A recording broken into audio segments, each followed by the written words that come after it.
What's going on, everybody? Hope you're all doing well. We're down to the last weekend of Eurovision national selections, and I couldn't let the season pass by without talking about one of my personal favorite selections, Festival da Canção in Portugal. Out of the originally selected 20 songs for the semi-finals, they've narrowed it down to 13, and one of them will be getting the ticket to Liverpool to represent the country at the Eurovision Song Contest. So let's talk about who that might be.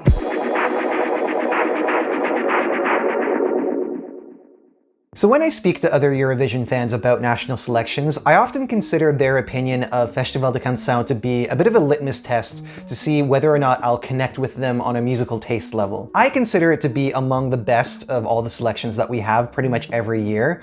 I also accept that it's not for everyone because there's a lot of ballads, it's very characteristically Portuguese, and if you're looking for something that's gonna send your wig into orbit, or whatever the phrase of choice is nowadays, you're not gonna find that here. What you will find is music that is often heartfelt but unimposing, and I think that's so necessary for Eurovision when the majority of the entries are really trying to capture your attention in whatever way possible. Portugal never seems to be aiming to impress. They simply show up as they are with a song that they believe in for reasons other than the competition. And ironically, it's actually been working out quite well ever since they retooled Festival da Canção in 2017. Of course, it gave them their first win and one of the biggest ever. Then afterwards, the results didn't translate quite as well, and people might have started to think if maybe that was just a one-off. But in the most recent years, Portugal actually has a bit of a streak going, having 2 finishes that were on the left-hand side of the scoreboard and one that was in the top 10 last year. Based on the songs that we have in this year's final of Festival da Canção, I'm pretty sure that that will continue. Perhaps the lack of juries in the semi-finals at Eurovision might mean that Portugal won't make it into the final quite as comfortably, or depending on which song gets selected and how it's presented, maybe it could just miss out. But what we have seen with these recent entries is that the televote has actually supported them quite well. So it's not unthinkable to see Portugal getting into the final quite comfortably again. So with that said, I've selected a few songs to talk about here, and as usual, it's going to be a mixture of songs that are gaining some attention and traction online, as well as others that are just connecting with me for one reason or another. And we're going to start with an artist that you might be familiar with if you've been watching the festival in the last few years. We're stuck in playground time, our first kiss outside, wishing you a good night over the phone. We first saw Barbara in 2020 when she finished second with the song Passei Partout, written by Tiago Nacaratu. For 2023, she's returned with her own song, one that's a definite change of pace from the previous one, but manages to be equally as charming. What I like most about this entry is that it manages to find a nice balance between being delicate and being catchy. It's understated, but it's not too understated that it would be forgotten about. And part of the reason why that works, I would say, is how Barbara performs the song. She just has such a pleasant voice that suits the sound of the music so well. Another thing that this has in common with Passei Partout is that there's a concept behind the staging that helps it stand out. In this case, Barbara moves around inside a frozen scene at a party, which is later revealed to be a photo. Now, this is where I'm a bit torn, because as an idea, I really like it, but there's a problem with the execution of it. You a good night over the phone. Down your curl of yours.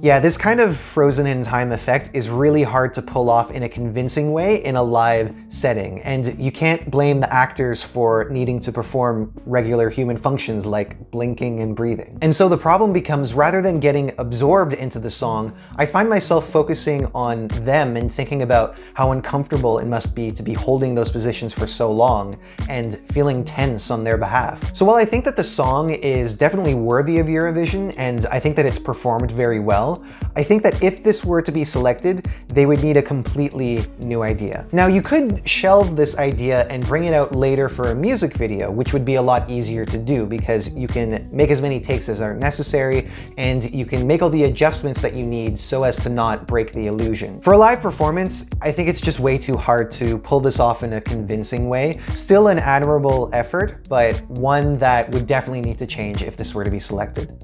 Nasci Maria, nasci mulher. Nasci Maria, nasci Maria, nasci Maria, nasci mulher. Another familiar face here is Cláudia, who represented Portugal in 2018 when they hosted the contest with the song O Jardim written by Isaura. Like Bárbara, she's returned to the festival with her own song, and this one is also very different from her previous entry. How Cláudia conceived a song that sounds like this, with dogs barking and telephones ringing and this like batshit crazy song structure, I have no idea, but I really like it. It's just so imaginative, and it's the exact kind of song that I'm always really happy to come across at the festival. And apart from that, the context of the song I'm sure is a big selling point and one of the reasons why it's so popular. Maria is a symbol of all women, being one of the most popular female names around the world, especially in historically Catholic countries like Portugal. The song addresses the role of women in society and the expectations that are put upon them because of their gender. In the verses, Cláudia reflects on what her choices are in life and asks questions like, if her path is already carved out for her, what could she be? And even at one point saying that she wishes to have a Tringalha. Learning Portuguese slang for penis was not on my Eurovision 2023 bingo card. But the verses themselves are actually pretty short, and the majority of the song is made up of that repeated phrase, Nasci Maria, I was born Maria. And my guess is that the repetition is supposed to drive home the point about these expectations being constant, and that the fight against misogyny, gender-based violence, and discrimination never ends. Generally speaking, I have a pretty high tolerance for repetition. In fact, I really like when songs are able to turn just a few words into a kind of mantra. However, even for me, it was getting repetitive, and I think for other people, it would likely also get repetitive faster. I don't mind when listening to the song's studio version, but I think that when it's performed live, it gets in the way of the song having a proper arc because the melody is just too flat. So as much as there's a lot about this entry that I really respect, I think that if it were to get selected for Eurovision, it would probably need a revamp or like a stage version that edits the song in a way to allow for some peaks and valleys, or to like, you know, switch it up in some way to allow for an increase in intensity. All in all, the idea is great, but I just think that it could benefit from a different approach in the live version so that it would be more widely appreciated.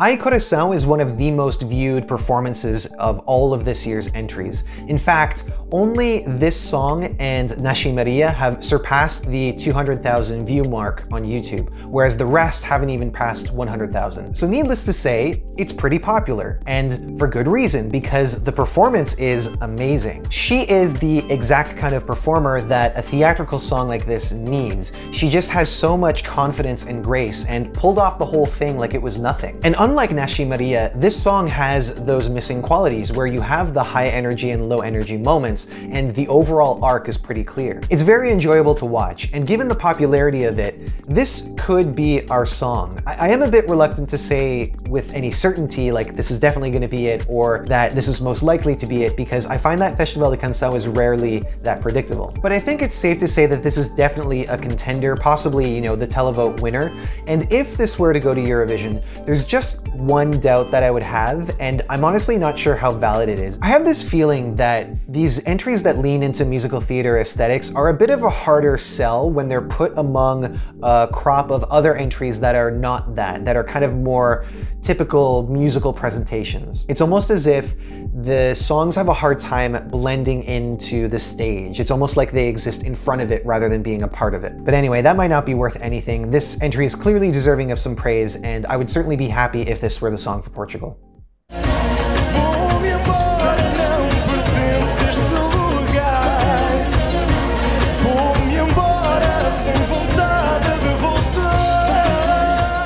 So if you were thinking that a song called A Festa, or The Party, would be a party song, you'd be wrong, because only in Portugal can you make a party into fado. Fortunately, it's also just a really beautiful song that has this haunting quality to it, and it tells a very interesting story. It starts out as that classic scenario of like waiting in line outside of this party or club, and Edmundo sings about seeing other people be let in before him, but he's stuck there waiting his turn. He's not given priority. Eventually, he is let in, and he just wants to enjoy the music and have a good time, but he's conflicted because he doesn't doesn't feel as if he belongs there, and he starts asking the question about whether or not this is really a party or a struggle for power. As a metaphor, I think there's lots of interpretations that can be made here, and in interviews, Edmundo has said that he prefers not to reveal too much because he wants people to kind of come up with their own conclusions. Because he's dressed in this androgynous way, you could read the song as being about a queer person who struggles to find acceptance. At least that's the first impression that I got. But even in a broader sense, I think that most people have had the experience of being an outsider at one point in their life,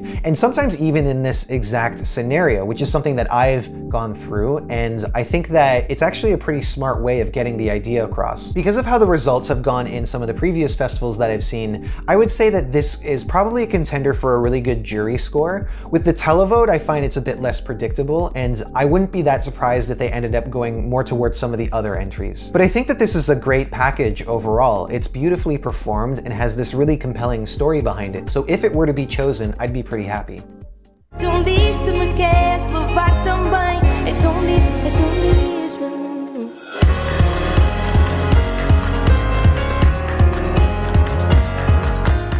So the festival is known for having a lot of sentimental songs, and if there was one that I would say has kind of struck the biggest emotional chord with me, it would be this one, and that was true from the very first listen. Fim do Mundo means end of the world, and in the song, Inês is singing to a loved one about their final moments, and this is what's established in the slower parts. And when the tempo picks up, she's basically saying, okay, this is it. This is where you have to think carefully about what matters. Do I matter to you? Are you taking me with you to the end? And then the piano comes in with that fast rising melody to emphasize the urgency of the situation, that all that matters is right now. Brilliant songwriting, if you ask me.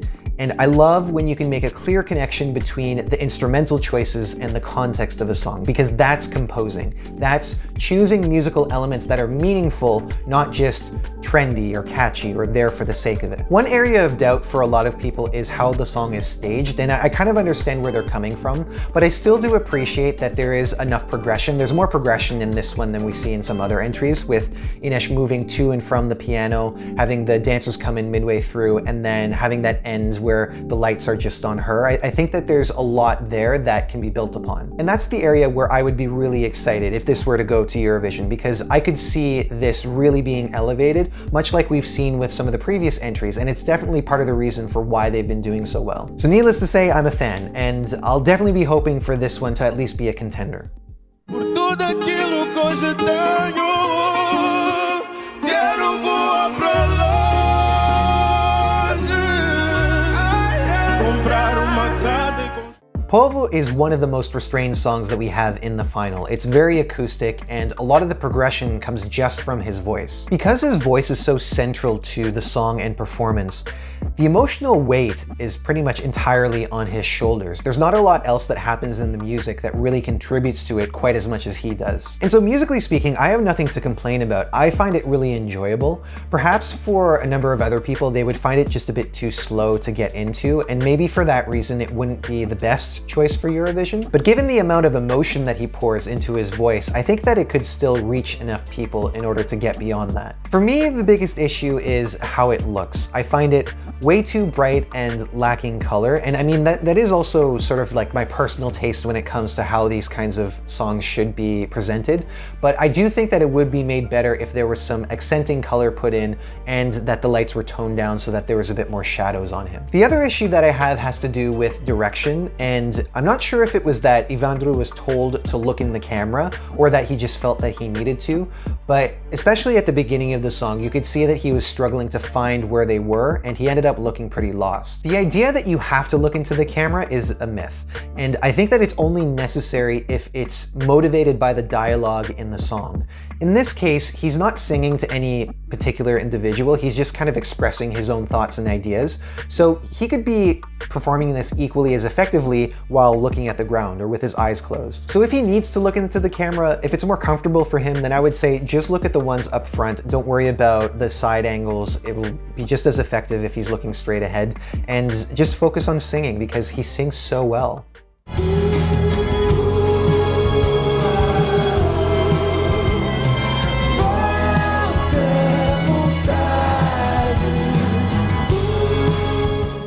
This year has really been the year of the band when thinking about what's been selected for Eurovision, and at Festival de Canção, we frequently see lots of bands that participate with a variety of styles. Of the ones that have advanced to the final, this is the one that I like the most. I just find it to be very relaxing and atmospheric. All of the instrumental choices work together so well, from the guitars to the strings to the clapping, and I also like the fact that you get this change in the singers and lots of vocal harmonies. It reminds me a lot of Os Quatro e Meia's song from last year, and when I think about it, I feel like both songs have qualities that really speak to me. When listening to the song for the first time, I couldn't really pick up much of what was going on in the lyrics with my level of Portuguese, so I looked at a translation of the lyrics and still came up with nothing. So if you do speak Portuguese, I'd be very interested to hear what your interpretation of this song is, or if you think that there really is a very clear message, or if it's just more going for an aesthetic. Because this song is among the more understated songs, and because we haven't quite seen a winner like this from Portugal, I don't think that this is going to be the one, but it's a style that I'm very grateful to have in the festival, and it's one that I think is the reason why Festival de Canção is such a breath of fresh air, because you don't really get these in a lot of other selections. So those are the songs that I think are the real standouts. And if you ask me, I think there's lots of great choices here, even among some of the songs that I didn't talk about. Now, as I mentioned, I consider Festival de Canção to be one of the least predictable selections, and the only time that I've been able to correctly guess the winner was last year with Maru. It was also a risky bet to make because a lot of people felt that her semi-final performance was too bare, and the assumption was that it was going to go to either Ciro or Aurea because they're so popular. What made me choose Maru in the end was this gut feeling that I had after hearing it for the first time. It just stuck with me, and it had this quality that other songs didn't seem to have. So if I had to think about the song that's giving me that feeling this time, it would have to be Fim do Mundo by Inês. And so I guess that's where I will make my decision as far as who I think should win. Let me know in the comments if you have that gut feeling about a different song or about the same song that I do. And also, are you as unlucky as I am when it comes to predicting who is going to represent Portugal? And with that, that's the last of the selection reviews for 2023. I can't believe that the season has gone by so quickly. But thank you all for taking the time to watch the videos and, write your comments. I'm very grateful that you're here and that you choose to share your time with me. And if you haven't done so already, I would love if you subscribe to the channel so that we can talk about Eurovision, because it's going to be here before we know it. We're only about 2 months away now. I hope to see you on the next video, and until then, take care.